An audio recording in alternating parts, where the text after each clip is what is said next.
¿Qué tal, piratas y primates de los 7 mares de cerveza? Mi nombre es Bastardo, y si tú eres un ser humano, mátate. El día de hoy tenemos una videotesis, una nueva videotesis, esta vez acerca de, bueno, va a ser un trabajo que di para el curso de lógica en la universidad.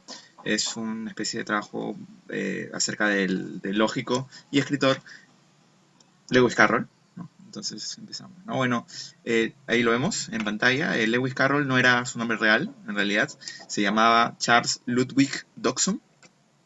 Dodgson, algo así como, bueno, en fin, un poco raro de pronunciar. Y bueno, Charles Dodgson, diácono, amante de las niñas, ahí era un poco, tenía ahí algo un poco perturbador, ¿no? Profesor de matemáticas en Inglaterra, fotógrafo, insomne y epiléptico, creador de acertijos, ilustrador, lógico apasionado y taimado escritor de cartas y de literatura fantástica. Nació en el año de 1832 en el condado ceremonial de Cheshire, Inglaterra, cuyo nombre pasaría a ser popular, el de Cheshire, ¿no? Popular gracias a un gato de sonrisa constante, el que vemos justamente como un personaje en el libro Alicia en el País de las Maravillas, ¿no? Miembro de una familia numerosa, de 11 hermanos, se vio en la necesidad de recurrir a la educación privada brindada por su progenitor y párroco rural, Charles Dodgson, pues también se llamaban de la misma forma, ¿no? Padre e hijo se llamaban igual.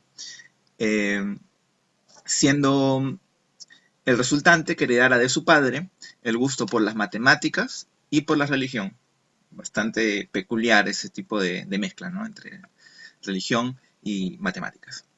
Bajo estas circunstancias no demoró en convertirse en un alumno brillante en Oxford, santuario en el que pasaría la mayor parte de su vida entre clases y ensonaciones. Más específicamente, creo que era el lugar se llamaba el Colegio de Cristo o algo parecido. Se podría mencionar que tenía dos personalidades bien marcadas, o más bien dos motivaciones aparentemente contradictorias, que chocaban entre sí. La lógica y la matemática, así pues, se veían relacionadas con el mundo de fantasía al que él mismo denominaba como un intento desesperado de crear un nuevo género feérico, bueno, un género de fantasía, ¿verdad? Lewis Carroll nació quizá como un tubo de escape de la identidad monótona del profesor conservador y tartamudo de Dodgson. De hecho, uno de los personajes que aparece en Alicia en el País de las Maravillas es un dodo que es tartamudo y justamente es como una forma en la que él mismo se representó dentro de ese libro. Ah, bueno, era al parecer Lewis Carroll una creación que era la contraparte, pues, ¿no? de Dodgson, que era una aburrida figura en cuyas clases de lógica no era extraño que asistiesen 2 o 3 alumnos. De hecho, esto lo he leído por ahí por una fuente, que en efecto parecía que era verdad que daba clases y era tan aburrido que iba muy poca gente a sus clases, ¿no?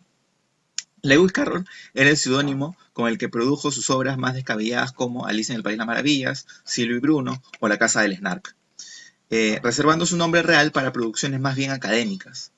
Esta división estaba de tal modo cimentada que durante toda su existencia manejó dos direcciones postales distintas, y llegó al punto de rogar y hasta exigir que no se revelara a la sociedad que aquellas dos personas eran en realidad una sola. Dodgson, con respecto a otros pensadores, vivió relativamente en paz.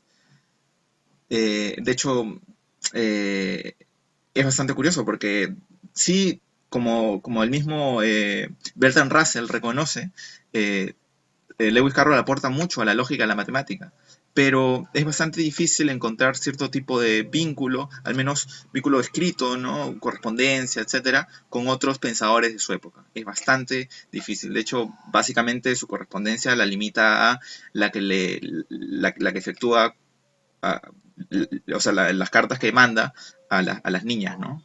De las cuales igual está enamorado, no se sabe. Un poco perturbador, como ya había mencionado. Eh, Bueno, lo que sí sabe es que Bertrand Russell lo leyó y no tuvo reparos Bertrand Russell en mencionar que el aporte de Carroll a la lógica era incalculable, recreando así otra paradoja que involucraba una barbería. Recordemos que que ambos tienen una paradoja lógica que sucede en una barbería. De hecho, esta paradoja la voy a analizar un poquito más adelante. Eh, ok, se sabe también que vivió en la misma época que Peirce, que conoció los trabajos de Morgan, Frege y Boole, que también son otros lógicos. Su obra sigue siendo de gran interés incluso en el campo de las historietas. Podemos citar el caso de Alan Moore, ¿no? El guionista, cómics, de los videojuegos y de un sinfín de productos propios de la cultura popular. Por ejemplo, yo recuerdo esta película muy interesante que se llama Alice, ¿no? De Spangsmacher, no me acuerdo cómo se pronunciará el nombre del director, pero también es muy interesante, así que si pueden, denle una especie de oportunidad a este film. Los trabajos de Charles Dodgson, o sea, he hecho una separación entre los trabajos de Dodgson, que son más bien de carácter académico, y las producciones de Lewis Carroll, ¿no? Que son más bien fantásticas. Los trabajos de Charles Dodgson. Sí, bueno, ese es el texto con el que me basé en mi exposición. Bueno, de mente inquieta, Charles produjo una serie de trabajos que involucraron principalmente la lógica y las matemáticas. Se podría mencionar sus intentos de usar ambas para aportar soluciones a problemas de la vida real. O sea, que tratar de anclar la teoría a lo práctico, ¿no?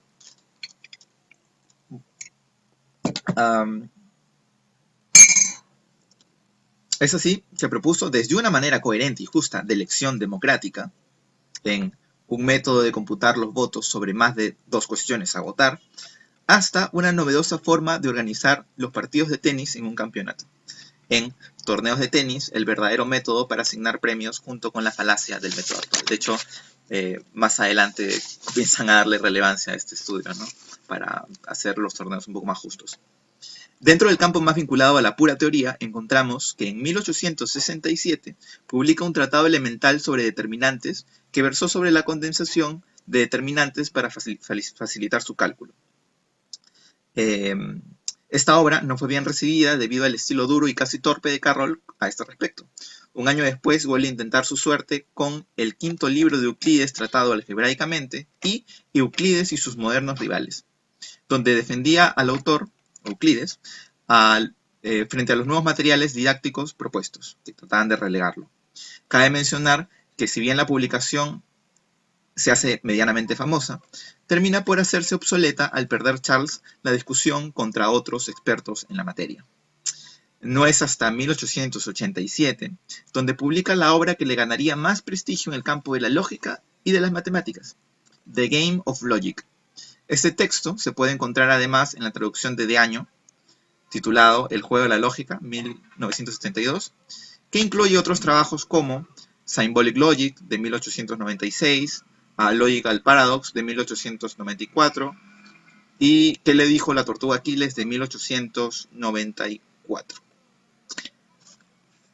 Ahí vemos una imagen de Dodgson para hacerlo un poco más interactivo. Estoy simplemente, me quedé en esta imagen. Bueno, ahí lo vemos de joven. Ahí vemos que está rodeado con algunas de sus hermanas. Bueno, no está rodeado, perdón. Son algunas de sus hermanas y uno de sus hermanos. Para que veamos más o menos que la familia era bastante numerosa. Y aquí lo vemos, sí, junto con algunos de sus amigos cuando era un pequeño joven inquieto, ¿no? Bueno, eso está ahí, vemos algunas imágenes para recrearnos un poco. Prosigamos. En el juego de la lógica, Dodgson desarrolla una versión mejorada de los diagramas lógicos de Venn. ¿Qué son los diagramas lógicos de Venn? Bueno, si no han llevado un curso de lógica básica, pues son estas cositas. Esto es un diagrama lógico de Venn. Básicamente, hablamos de dos conjuntos, por ejemplo, los conjuntos de animales, los conjuntos de humanos, ¿no? Y son dos conjuntos distintos, ¿no? Por ejemplo, cada círculo vendría a ser un conjunto de animales y el otro conjunto de humanos. ¿Qué hay en común entre estos dos conjuntos? Que es la parte en rojo. Podríamos decir seres vivos, ¿no? Lo que une ambos conjuntos, es decir, los humanos están dentro del conjunto de seres vivos y los animales están también dentro del conjunto de seres vivos, ¿no? Ese sería el diagrama lógico de Venn, ¿no? Básicamente analizarían conjuntos, ¿no? Y es bastante útil, ¿no? Y Charles Dodgson vendría a mejorar este diagrama, con los que busca rápidamente, bueno, así reemplaza la forma circular o elíptica de los conjuntos por una esquematización que usa compartimentos cuadrados donde es más cómodo introducir proposiciones, clases, nombres, desarrollar silogismos, etc. De hecho, aquí les voy a enseñar más o menos cómo se ve, ¿no? este sistema. Este vendría a ser, bueno, la sistematización de que utiliza Dodson, donde vemos que, por ejemplo, se podría asignar una letra a cada tipo de clase. Por ejemplo, X podría ser libro, Y podría ser nuevo o viejo, ¿no? Y basado en eso podríamos decir, ¿dónde se encuentra un libro que sea viejo, por ejemplo, ¿no? Entonces lo ponemos en la recta de las X, ponemos un círculo en la recta de las X, y abajito, que vendría a ser un libro, que además de ser libro, es un libro nuevo. Básicamente es también seleccionar como conjuntos, pero un poco más ordenadamente. Y de hecho este sistema abre la posibilidad de hablar, por ejemplo, de círculos. Estos círculos blancos serían: no existe ningún libro que sea nuevo, o no existe ningún libro que sea viejo. Entonces se abre más la posibilidad. De hecho, podríamos hacer, como él sugiere más adelante, hacer un cuadro que englobe estas categorías ya. Por ejemplo, si estamos hablando de categorías de libro inglés, libro francés, libro viejo y libro nuevo, podríamos introducir una nueva categoría que podría ser libro encuadernado y sin encuadernar, ¿no? Que vendría a ser un cuadrado que encierra a su vez a estos otros conjuntos. En base a ese lenguaje ya Lewis Carroll comienza a desarrollar silogismos y todas estas figuras lógicas que ya imagino que conocemos.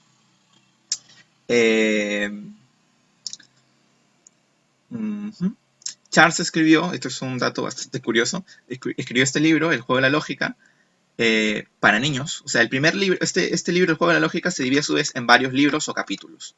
El primero de los capítulos o de los libros está dirigido, según menciona el mismo Lewis Carroll, bueno, el mismo Charles Dodson, para niños de 0 a 5 años. O sea, igual no suena un poco complicado, pero en realidad te lo escribió para niños de 0 a 5 años, como diciendo que igual es algo relativamente fácil de comprender. Evidentemente, mientras vas avanzando en el texto, las propuestas lógicas se van complejizando.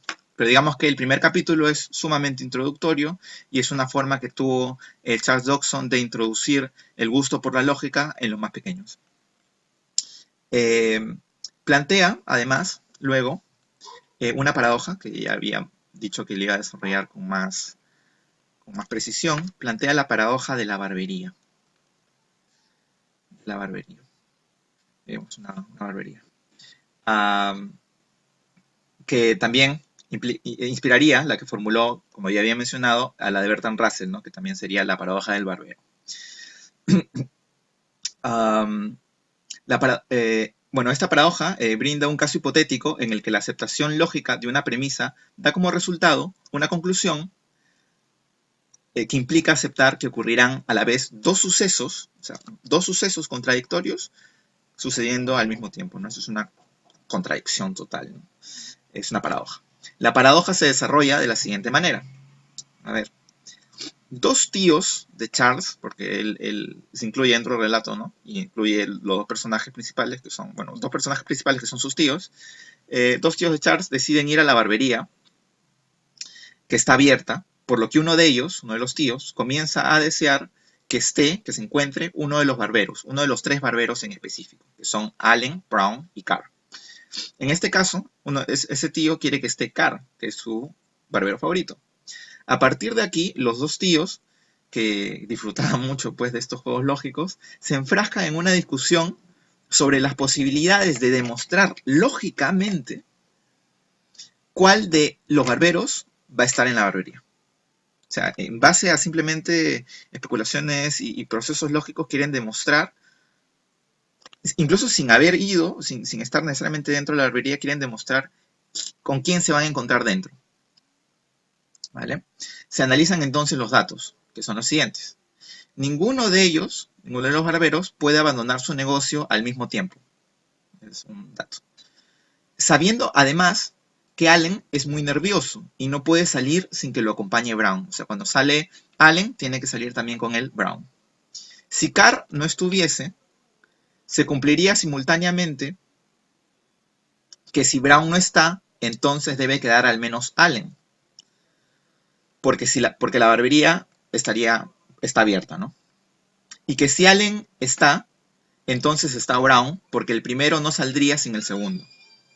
Por lo tanto, de la ausencia de Carr se infiere que dos preposiciones opuestas, Brown no está y está, Dios, están gritando. Dios, niños de mierda, por favor, o sea, eh, esterilícense, brothers, o sea, detesto, en fin, prosigamos como si no existiera la humanidad. Y que si Allen está, entonces está Brown, porque el primero no saldría sin el segundo. Por lo tanto, de la ausencia de Carr, se infiere que dos preposiciones opuestas, Brown no está y está, son verdaderas, lo cual no puede ser. Por lo tanto, Carr está seguramente, lo cual es increíble que pueda inferirse a priori, o sea, que está, en efecto, ¿no? Lo cual ya es una paradoja. O sea, dos proposiciones contradictorias que se dan al mismo tiempo, ¿no? O sea, no puede ser. Ahora, hay otra paradoja que se titula Lo que la tortuga le dijo a Aquiles, que plantea su compañero. Desarrolla, pues, bueno, es una versión de la famosa paradoja de Aquiles y la tortuga, propuesta en primera instancia por Zenón. También es una paradoja bastante conocida, lo podrán buscar por su propia cuenta. En ella, en la paradoja que desarrolla Dodson, se da a entender que para aceptar que Aquiles ganaría la carrera, se necesita constantemente de una regla de inferencia entre las premisas y las conclusiones.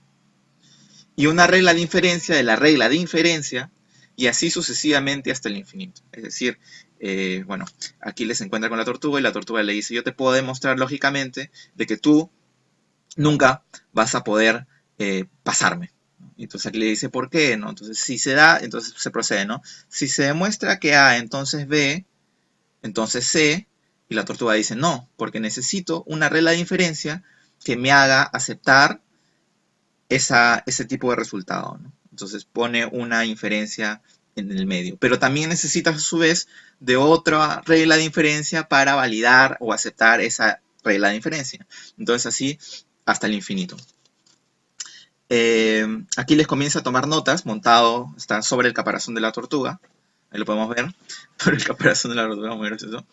Yo lo voy a hacer un poco más grande, para que se aprecie un poco más.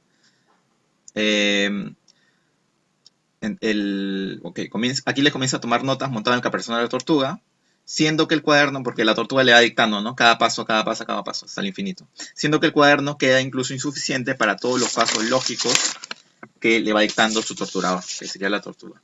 Como cuota cómica, ambos personajes intercambian nombres. Aquiles llama a la tortuga Aquilis y la tortuga llama a Aquiles Toutas, no me sale bien la pronunciación igual, pero podríamos notar aquí el juego fonético del inglés, ¿no? O sea, que intercambian nombres, ¿no? Charles Dodson, como menciona la profesora de matemática aplicada de la Universidad de Sevilla, Clara Grima, había creado además un método para averiguar el día de la semana en el que cae cualquier fecha. John Conway, uno de los matemáticos más brillantes del siglo XX, propuso un algoritmo similar cuando Carroll había hecho lo mismo 100 años antes. Esto es lo que menciona la profesora. Así como también creó una serie de divertimentos lógicos como laberintos, lenguajes encriptados y acertijos.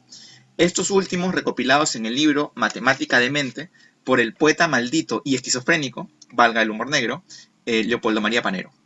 Estos acertijos pueden ser resueltos en su mayoría con el uso de los diagramas bilaterales, y bueno, en fin, que inventó nuestro autor, que ya habíamos mostrado, ¿no? Estos cuadraditos.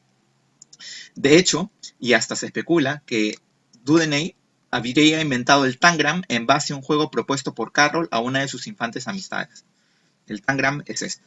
Es algo bastante conocido, que con ciertas figuras geométricas podemos formar ciertos animales o ciertas figuras. Bueno, al parecer Carroll fue un precursor de este juego y a una de sus niñas le había propuesto, ¿no?, recrear la silueta del sombrero loco, por ejemplo, o de la liebre marcera, utilizando ciertas figuras geométricas. También desarrolló una especie de desafío en el cual podías pasar la palabra amor a la palabra odio, o la palabra head a la palabra tail, head, cabeza, ¿no? Tail, cola, pasando de la primera palabra a una segunda que solo varía en una letra y así sucesivamente. Por ejemplo, head, heel, til, tel, tol, tail, ¿no? O sea, pasabas de una palabra a otra variando solamente una de las letras. Será una especie de desafío lógico, una especie de juego, ¿no? Porque Carroll, hay que entender, siempre trataba de darle a la lógica un papel lúdico. Bueno, ahora pasamos, ya que hemos analizado los trabajos más bien académicos de Dodgson, a los trabajos ya un poco más fantasiosos, que vendrían a ser los trabajos con los que firmaba utilizando el nombre de Lewis Carroll. Como bien es sabido, Lewis Carroll mantuvo relaciones afectivas extravagantes con niñas, siendo una de ellas su principal motivación, así como sus únicas amigas de verdad, siendo ellas su principal motivación para escribir fantasía. Le fascinaba entonces, de hecho ahí vemos a Alicia, la real Alicia, ¿no? Le fascinaba entonces la forma de pensar de las menores de edad que, no habiendo ingresado aún a la edad adulta, podían consentir mundos donde se manejasen otras convenciones del lenguaje, de la física, de la lógica. Es así que en Alicia en el País de las Maravillas no es más que una transcripción a pedido de la verdadera Alicia de un relato que una vez se inventó mientras navegaba con ella por el río. La historia nos traslada a un reino imaginario con animales parlantes y con una protagonista que aparentemente es el único ser racional, entre comillas, entre todo un mundo de demencia aceptada. Esta obra tendrá una continuación en A través del espejo, pero no será tan popular como su predecesora, aunque aparentemente es una pieza más ordenada, ojo, en la que Carroll juega con la idea de una partida de ajedrez con todas sus reglas y movimientos invertidos, como si se tratase justamente de un reflejo de un espejo, ¿no? Las demás obras siguen la misma línea, aparentemente racional, y de hecho muchas veces incluso se citan entre sí, ¿no? Por ejemplo, algunos pasajes de La Casa del Snark son citados dentro del mundo de Alicia en el País de las Maravillas. El elemento más importante a destacar en la obra de Carroll es el uso del nonsense. Bueno, ahí vemos el personaje del dodo, ¿no? Carroll se representa a sí mismo con este personaje tartamudo. El elemento más importante a destacar en la obra de Carroll es el uso del nonsense, recurso popular en la Inglaterra del momento a raíz sobre todo del The Book of Nonsense de 1846 de Edward Lear. Básicamente, bueno, ¿qué es el nonsense? Básicamente consiste en mostrar una violación de las reglas semánticas y sintácticas para asimilarnos a una nueva lógica que intenta transmitir el mundo del relato. Se contempla entonces la idea de que cada creación literaria es un mundo nuevo, que puede ser proclive a tener sus propias características internas. Por ejemplo, si armamos ahora un mundo de ciencia ficción donde la gravedad no existe, los personajes de dentro no lo van a ver como algo raro o ilógico, va a ser completamente normal. Entonces, cada obra literaria es proclive a tener su propio dominio de la lógica y de la física, etc. Por ejemplo, hay una parte en Alicia en las País de las Maravillas donde hay una oruga que está fumando, una oruga bastante curiosa, fumando, y Alicia le dice, no, bueno, a mí me parece extraño que yo haya podido aumentar de tamaño y reducir mi tamaño como en cuestión de segundos. A lo que la oruga le dice, bueno, en realidad es muy normal. Entonces Alicia le dice, no, no es normal. Y entonces la oruga le responde, bueno, no será normal para ti. Esto quiere decir que en efecto se maneja una lógica totalmente distinta dentro de este reino, el reino en el cual Alicia no es nada más que una extranjera. Entonces, no es nada normal dentro del reino, por ejemplo, que un gato desaparezca, pero que una de sus propiedades que se predique de él, en este caso su sonrisa, permanezca en el aire, ¿no? El gato de Cheshire, como es bien sabido, va desapareciendo primero él, pero su sonrisa queda pues flotando en el aire. No es en lo absoluto irracional el hecho de que un conejo hable y que aún más tenga de amigo al tiempo, que no gusta de ser marcado por nadie. Bastante curioso. Lo que intenta quizá expresar Carroll con este uso del nonsense es que constantemente aceptamos que algo tiene sentido simplemente por convenciones sociales y que juzgamos de sinsentido otros mundos al tratar de analizarlos bajo nuestras propias convenciones. Es así que para Alicia el mundo que le rodeaba era sin sentido, pero para sus habitantes que ya vivían en él, evidentemente como el gato de Cheshire y como el oruga y como todos estos personajes, era de lo más normal.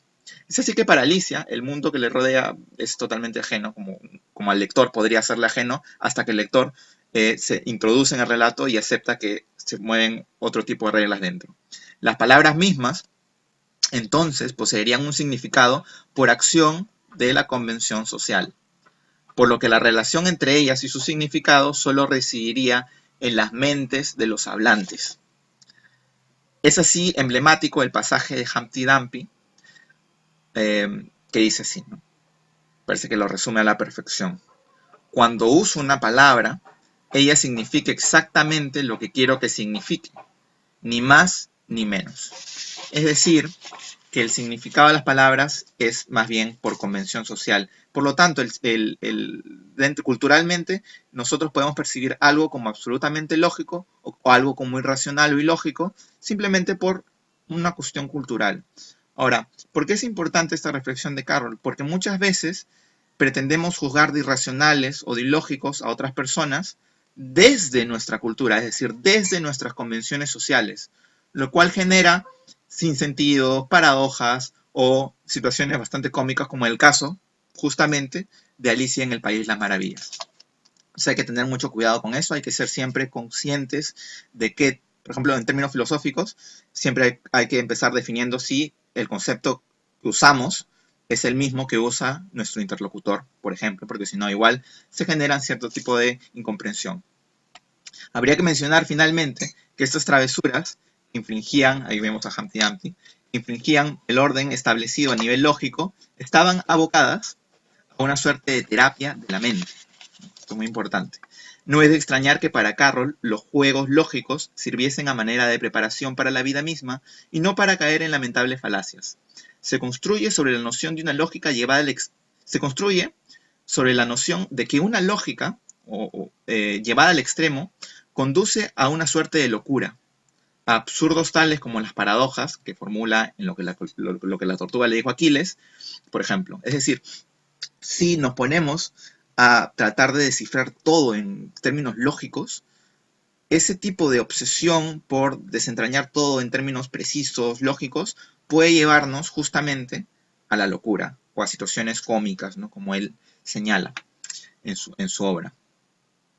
En el brevísimo texto de Carroll, titulado Reglas para alimentar la mente, se explora el hecho de que necesitamos de una dieta especial en información, que un exceso en libros produce cierta obesidad intelectual que a fin de cuentas nos lleva a la demencia o a la imbecilidad y lentitud del procesamiento, como que si nos lajeáramos. La lógica debe ser entendida como un juego, fuera de cualquier visión demasiado rigurosa, que sea susceptible de generar algún tipo de comportamiento obsesivo y además debe ser practicada, como él mismo afirma, como un pasatiempo saludable. Bueno, esto es todo.